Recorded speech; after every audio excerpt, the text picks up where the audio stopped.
Welcome back, America. One of our favorite members of Congress, Mike Garcia, represents California's 27th congressional district. He also sits on the House Committee on Appropriations, so he's an appropriator, but he's also on an Intel where he has to deal with Gallagher and Waltz. I guess we put all the smart people on Intel. Good morning, Congressman. Welcome. How are you?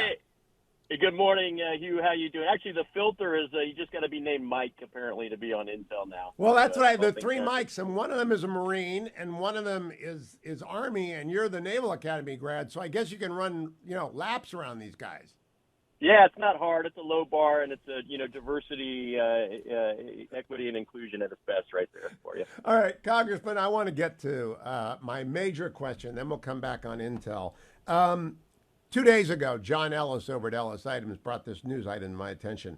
Delays at naval shipyards mean that nearly 40% of U.S. attack submarines are out of commission for repairs, about double the rate of what the Navy would like. 18 of our 49 attack submarines are out of commission.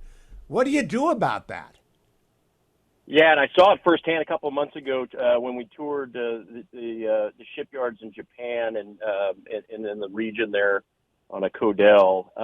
We've got to refocus and revamp our industrial complex. It's not just submarines, it's ships, it's aircraft. We have an availability right now that is not commensurate with us being in the midst of a Cold War with a pure threat like China. And so it starts with the contracting in the Pentagon.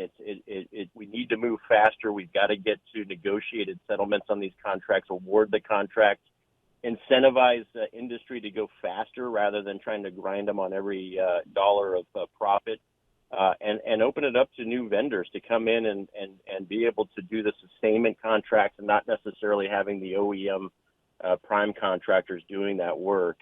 And so when you combine that sort of fleet readiness and the material challenges that we have with the record low retention, record low recruitment within the troops and the personnel, we've got more of a posture that's commensurate with what you get after over 20 years of the global war on terror. But we have to now realize that we are in fact in the midst of a Cold War that we are losing to this very real China threat, and they have the capacity advantages over us right now that would make winning a war, frankly, very difficult in the event that we had to get in a shooting war with them. So this is a problem that we're addressing with industry right now, with the Pentagon, to move faster, to get the capacity.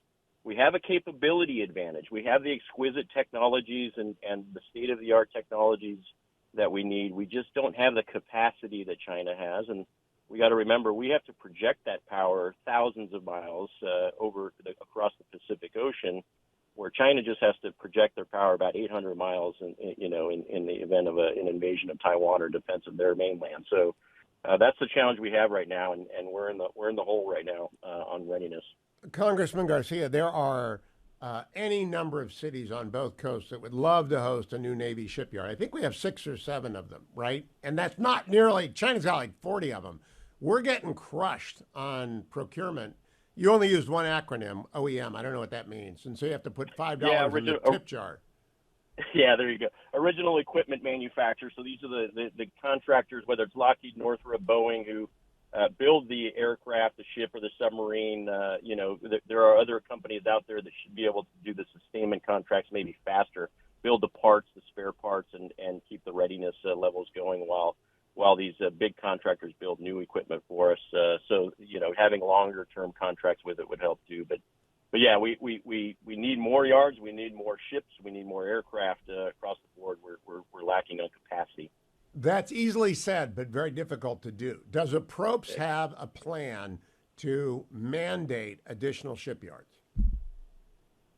We can mandate them all we want, but these are 10 to 15-year problems. So the language and the funding commensurate with that is in a coordinate system, frankly, that we are not operating at. Our current budget is $826 billion for the appropriations defense bill that we just passed through committee. And it does not sufficiently start funding additional shipyards. No, we are not there right now. And it's resources, it's the workforce that goes with it. We've lost some of the workforce that you would need to expand and really copy paste some of the capacity and the production and repair work that some of these shipyards are currently doing. So now, you are an aviator, and so it's an admission against interest for you to say we need these submarines, right? You're an F-18 pilot, and now you're saying we need these underwater. So it's an admission against interest. It's powerful. But if we all know the problem, why aren't we putting the money there?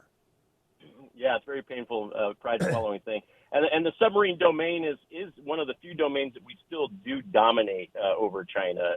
We have a very strong advantage there, but we are, stealing from Peter to pay Paul to basically cannibalize other boats to get to a fleet that is operational in the Pacific right now. And so there is more money now being spent. We are realizing what we've been talking about for 20 years, this, pivot to the Pacific, which is finally a recognition that China is the threat that it is. And they're moving things out of the Atlantic fleet. They're moving parts and boats out of the Atlantic fleet into the Pacific fleet to make sure that we've got the appropriate force posture there. But again, we are trying to do this in the Western Pacific region, and not just in Hawaii, not just in California and Virginia, but we've got to have these repair facilities and the support structure and the infrastructure there in Asia in order to be able to adequately support this force posture. There are shipyards everywhere. There's one in Maine, there's one in New Hampshire, there's one in Connecticut, there's one in Florida. There used to be one in California other than San Diego. But I mean, we need to double this and triple. Like, we need a SHIPS Act, like the CHIPS Act. Is there any recognition of that across the aisle? Yes, there is. There's recognition on both sides of the aisle.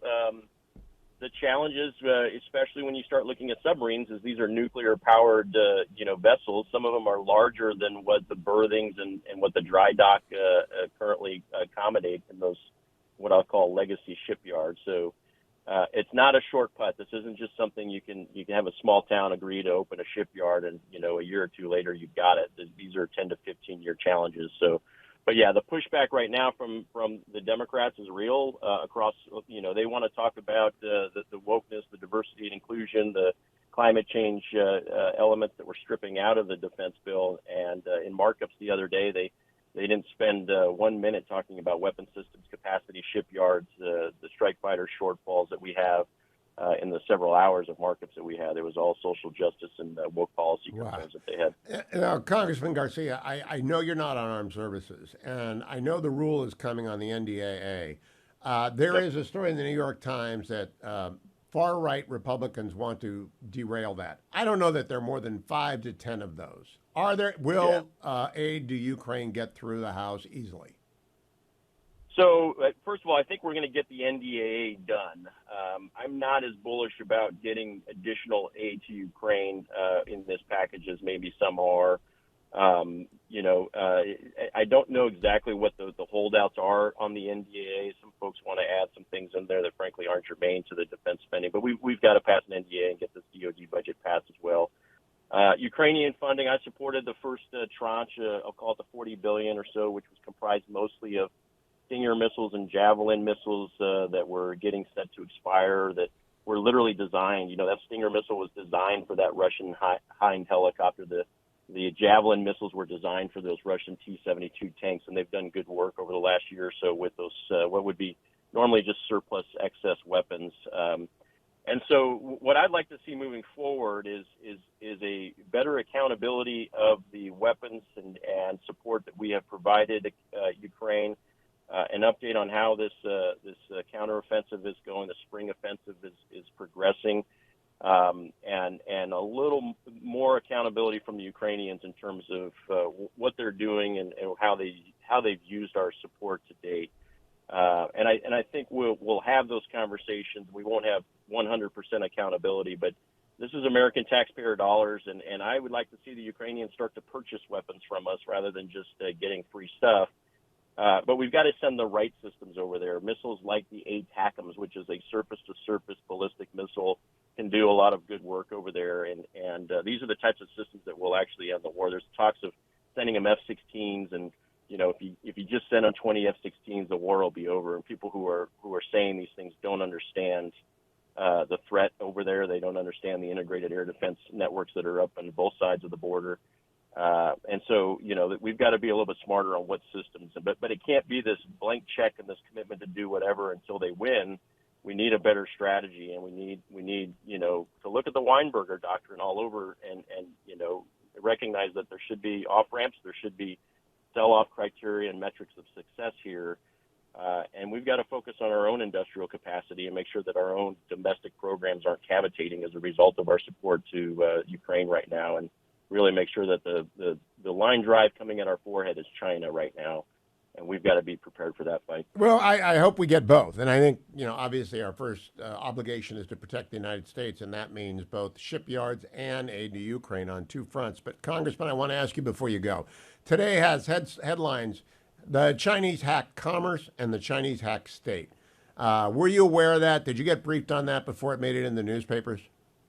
So I haven't gotten the briefs on these latest incidents. This shouldn't be cosmic or seismic to anyone. They are literally hacking us on a daily basis, commercially, attempts at within the government as well. So this is what they do. A fish has got to swim and a bird's got to fly. And the Chinese, in this case, are going to be aggressive on the cyber attacks. They're going to be hacking and trying to steal our intellectual property across the board and gain any leverage that they can through any means. So when Director Wray comes to talk to you on the Intel Committee, does he answer the question? Because he didn't answer the question Judiciary asked. No, but Intel is closed. He's just as sort of close hold as he was in yesterday's public hearings. I don't trust Director Wray right now.